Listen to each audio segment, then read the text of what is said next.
No matter what he does, Philip Fry just can't seem to win over the girl he loves. But perhaps that's about to change.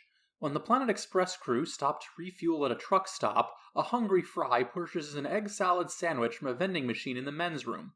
Despite Leela's warnings, he eats it, though it turns out to taste pretty foul. Soon after, Fry and Bender are asked to repair the office's boiler, but their incompetence results in an explosion. Fry takes a pipe through the stomach, an injury which should be lethal, but not only does he come out fine, his injured flesh mysteriously heals within seconds. Dr. Zoidberg is called for a medical examination, and discovers that Fry is infected with parasitic alien worms. The professor quickly realizes that Fry must have gotten them from that egg salad sandwich, so the rest of the crew now have a new mission, to pilot tiny robot drones of themselves, enter Fry's body, reach the colon, and expel the worms. Meanwhile, Leela will remain behind to distract Fry. He cannot know about the mission, for the worms know everything he does. While the others enter through Fry's ear and make their way into his digestive tract, Leela takes Fry on a walk around the city. Surprisingly, she finds herself having a lovely time as Fry demonstrates a level of intelligence, grace, and even physical strength that she's never seen before. Both Leela and the others simultaneously reach the same conclusion. The worms have been fixing up Fry's body and brain, making him healthier, stronger, smarter. When Fry confesses his love to Leela, she finds herself starting to feel the same way about this new Fry, and a feeling of dread washes over her. Making a quick excuse, she dashes off to pilot another drone and meet with the others inside his body. Thankfully, she arrives just in time to stop them from removing the worms, destroying their drones and expelling them from Fry, thus saving the parasites. Fry is grateful to Leela for her actions, and that night the two end up at Leela's apartment, where Fry serenades her by playing an exceedingly difficult musical instrument called a holophoner. As Leela takes him to bed, she says softly that she loves what he's become, and her words force Fry to excuse himself. And so the wayward delivery boy finds himself back at Planet Express, piloting a robot drone himself inside his own body. He meets with the Lord Mayor of the Worms and asks them to leave. He needs to know if Leela truly loves him, or only the gifts that the parasites have given to him. The worms refuse to depart their home, and a fight ensues, Fry's brain taking severe damage in the process.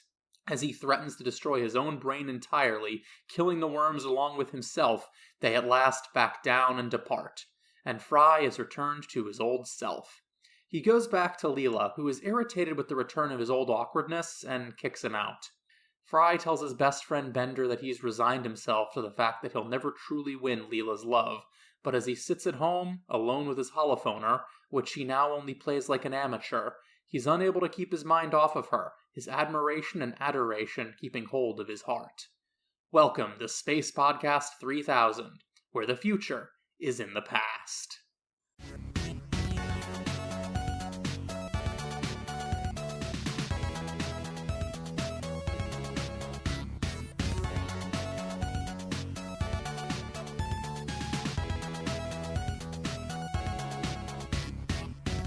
Okay, Parasites Lost. Oh, this is a really, really good episode.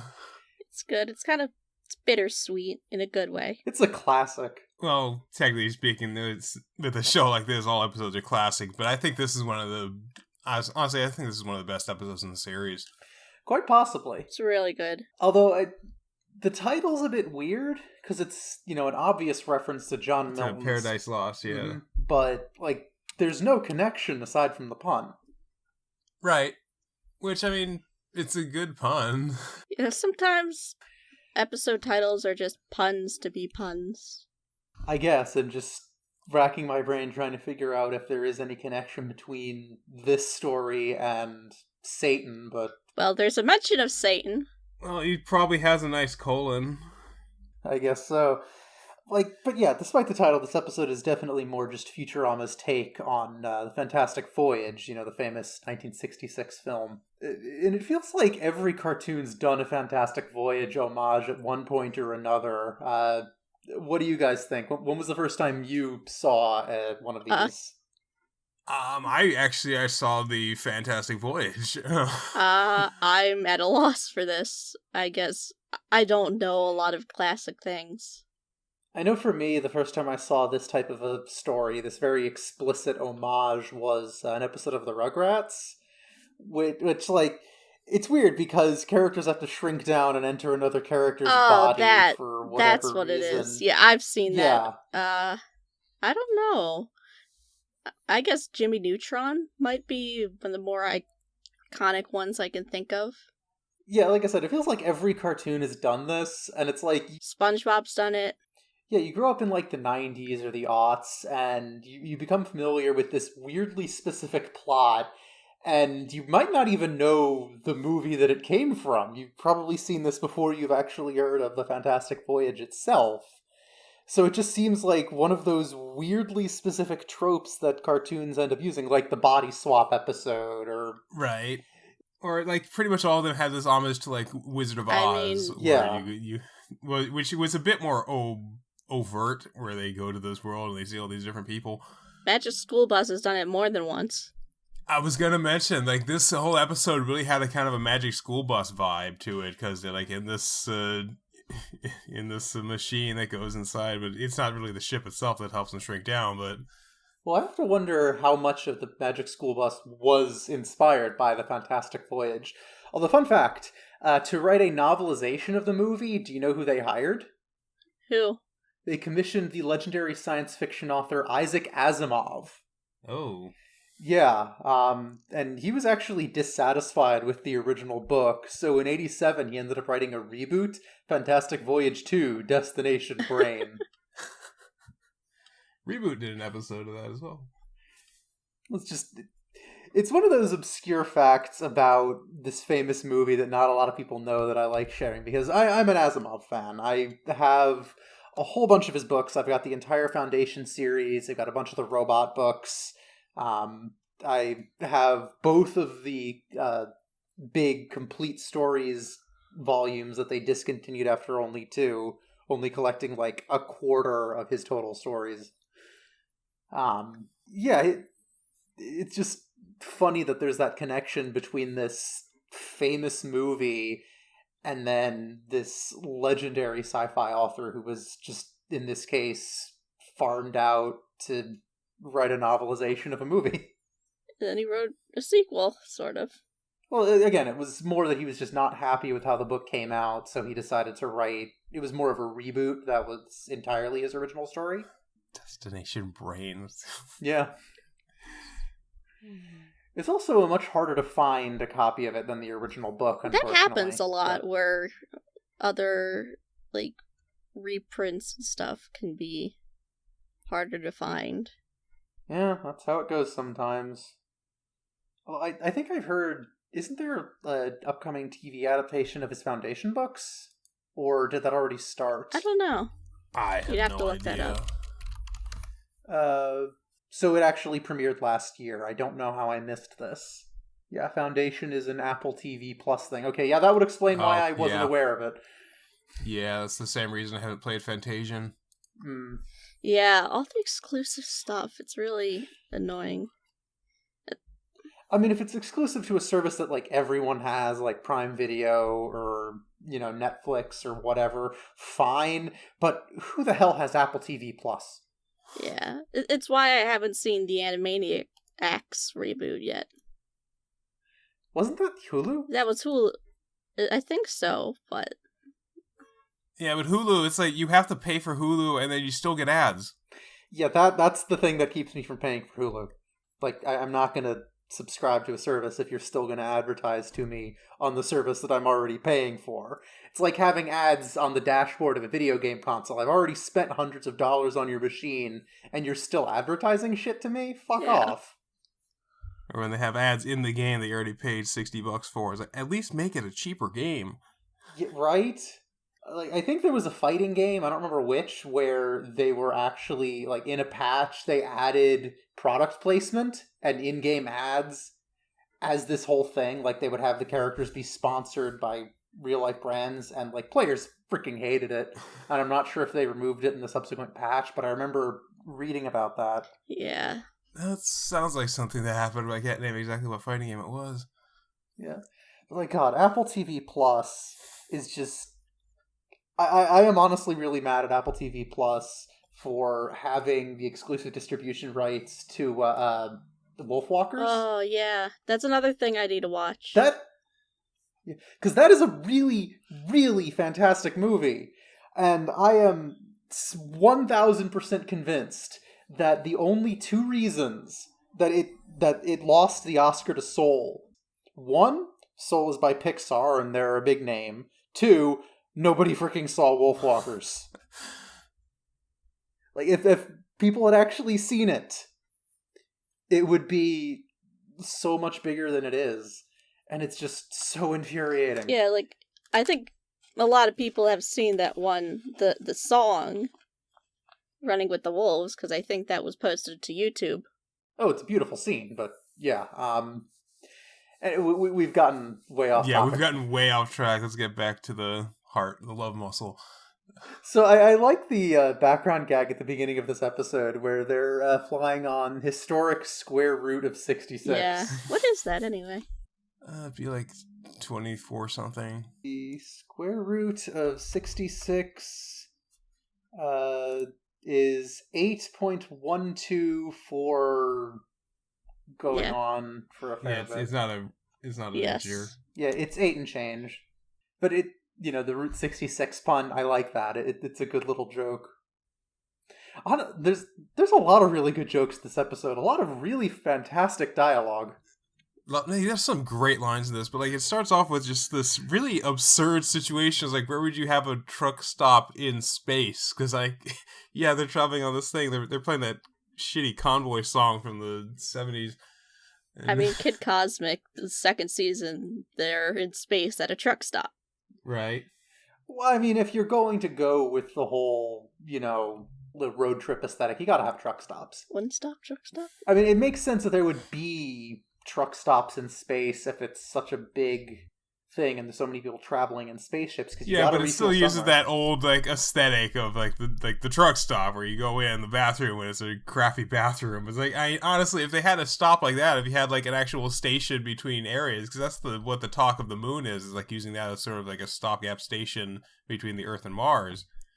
Well, I mean, it's visual shorthand, the viewer... Yeah, exactly. It is visual shorthand, which of course is where you get a lot of humor from. You have them cleaning bugs off the windshield with a giant squeegee and cleaning off the Voyager spacecraft. Yeah, there's the inherent humor in the juxtaposition of the images, but also the fact that you look at a truck stop like that, and the viewer is immediately going to know what you're trying to do. You don't need to acquaint them with whatever the aesthetic is that you're imagining a space truck stop would be. Yeah. All they're missing is the diner. Which is part of what I like about this show. It's not above using visual shorthand for things that it needs to portray. Well, yeah, it's sort of common in any visual medium, really, where you gotta communicate as much as you can as quickly as possible and save your dialogue for more important stuff. It's the same reason that so many white and American characters in anime are blonde, because it just immediately communicates this person's not Japanese. Right. But seriously, God, so much great dialogue in this episode. Fries, it's like a party in my mouth and everyone's throwing up. Zoidberg's, it's good cholesterol, but it spreads like bad cholesterol. I fucked that up, I'm sorry. No creature would willingly make an idiot out of itself. Hercules? I love that guy. Oh god, Hermes' jerk prunes. I call it Caribbean Drano. Such a good joke. Or even the Lord Mayor of Cologne. You mean colon?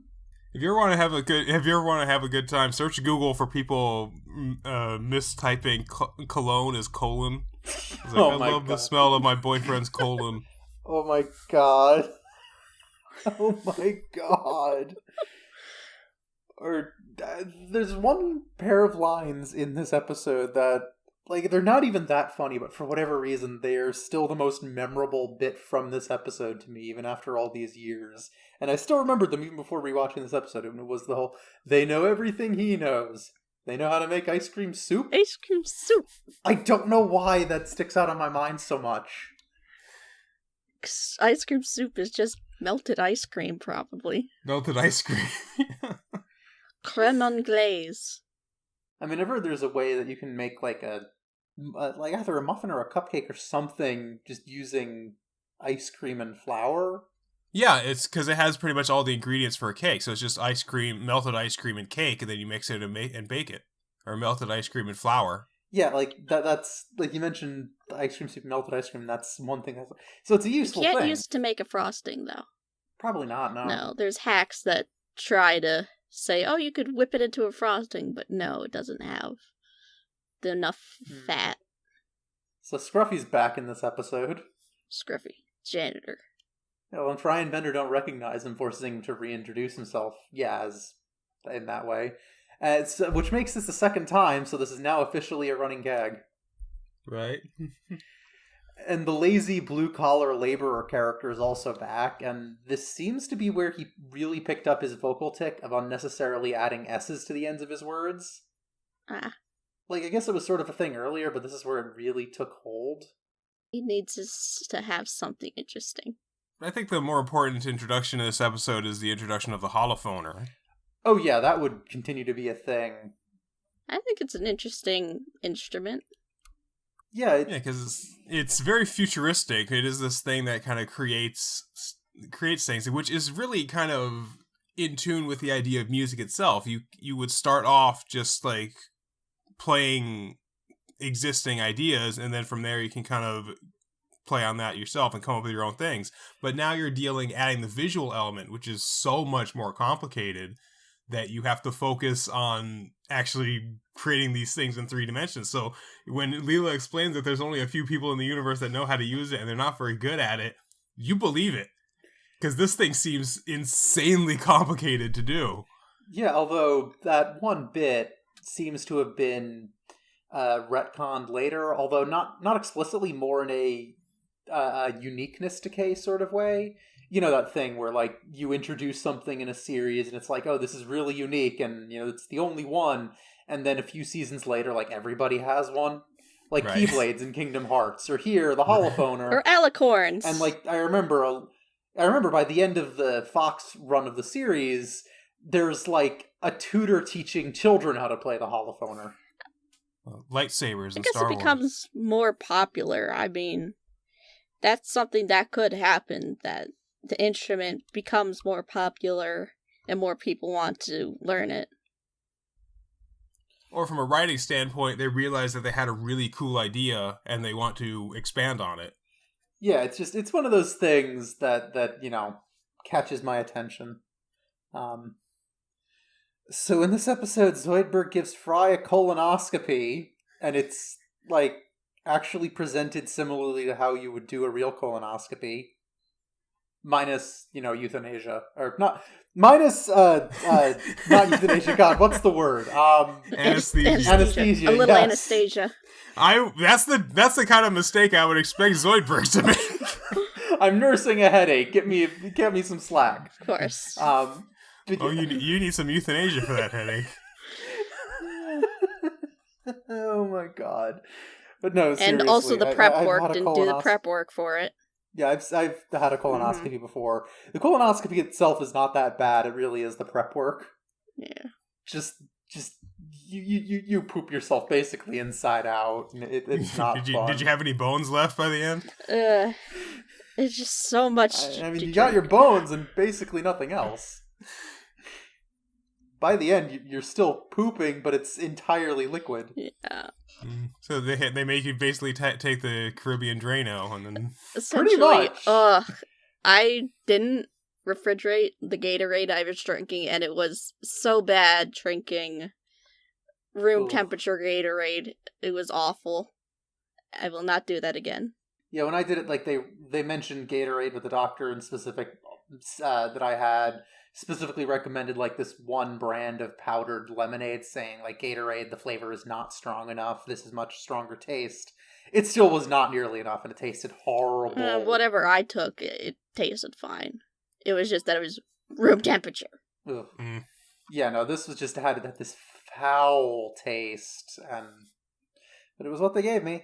You gotta do it. And then meanwhile, the procedure itself, they just stick the IV in your arm, it burns for a second, and then the next thing you know, you're waking up from a nice nap. But yeah, surprised that they were just using, like, basically, it looked almost like a real colonoscopy thing just that they were doing here, and I'm surprised. Better lighting.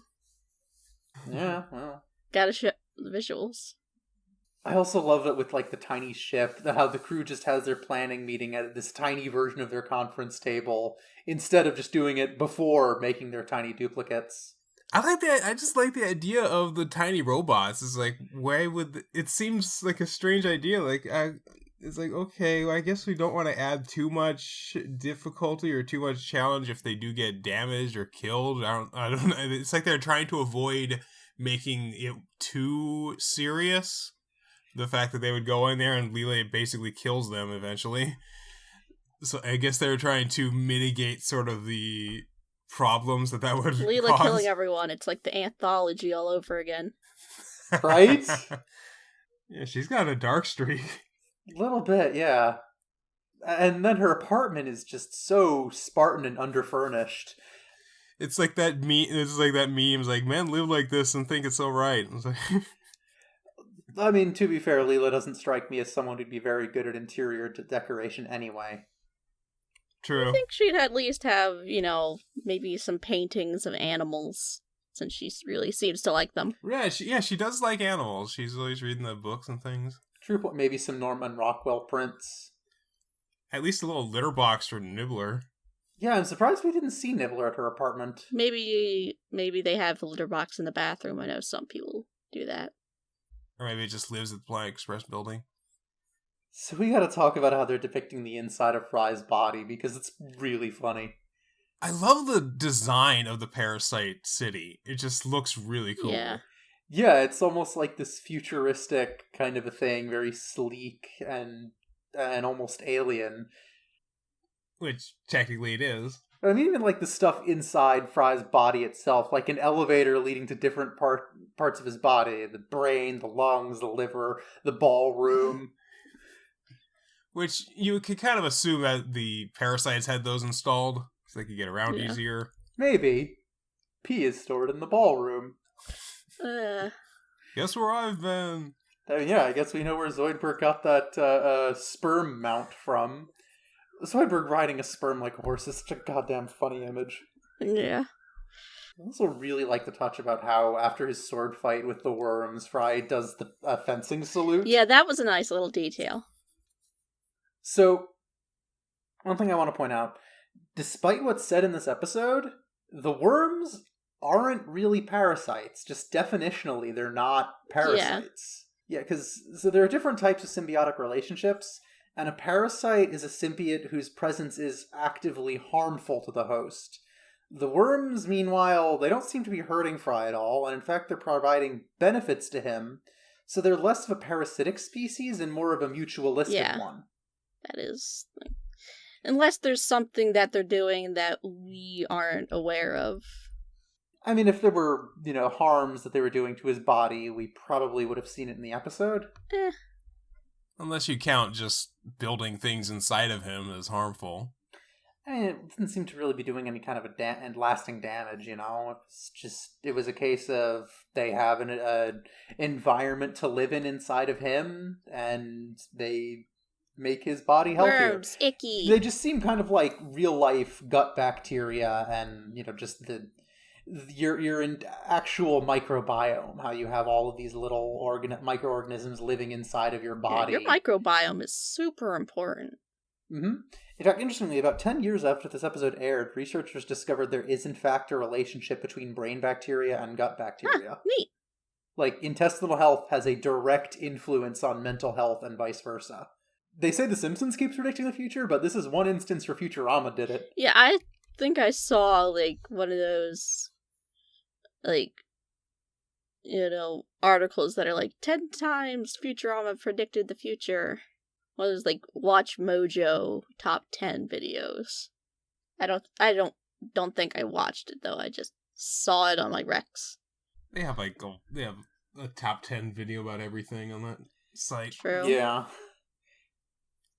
I'm pretty sure, the top 10 video format kind of died in popularity years ago, though. Yeah. They're still popular today. I mean, I remember a point where, like, it was ubiquitous. You couldn't throw a rock on YouTube without hitting a dozen top 10 lists. But we should talk about the core of this episode, Fry and Leela. Yeah. This episode has some really good development for their relationship and shows that, like, there is actually chemistry there. It's just that Fry's awkwardness can often get in the way of it. And Leela can be... But it's like, Leela's not entirely innocent She's a there bit either. shallow because, like, in this episode. Yeah, she is extremely shallow. She only really likes him because of what the parasites have done with him, which is true. And that really is kind of a insulting thing, which thankfully Fry does realize, and that is the core of the episode. Because if it does go unaddressed, this is a very ugly episode, honestly. Yeah, well, stuff like the muscles and such, that is very shallow. But, like, the intelligence and the fact that they tuned up his brain a bit, like, I know a lot of people who are more attracted to, smarter people. And, like, in my case, I probably wouldn't want to date someone who isn't on a similar intellectual level, just because of the frustration of having to constantly explain everything. And yeah, it makes sense. I mean? It's just, it's different in this context because, it's still the same person who is changing. Well, it's the feelings that like he explained, the feelings that he have for her has not changed. It's just his ability to express them and the ability to show exactly how he feels about her without being awkward around her. Yeah. Something flowers for Algernon. Yeah. That aside, I really like this episode. It's funny, it has that development of their relationship, and it even does some stuff to subtly set up the later season 4 finale. Right. Which is itself probably one of the best episodes of the show. Yeah, Fry and Leela episodes are typically really good if they're, something positive. Pretty much every season finale, like, and every one of the best episodes was a Fry and Leela episode. Yeah. Even the revival seasons tended to end on a Fry and Leela episode. But yeah, like, man, good episode. Really freaking good episode. It's just a little sad at the end, It's bittersweet, but we know that they're gonna get even more development later on, and that's something to look forward to. Yeah, I have a feeling that these two crazy kids are just gonna make it work. In the meantime, take care of your gut bacteria, folks. Yes.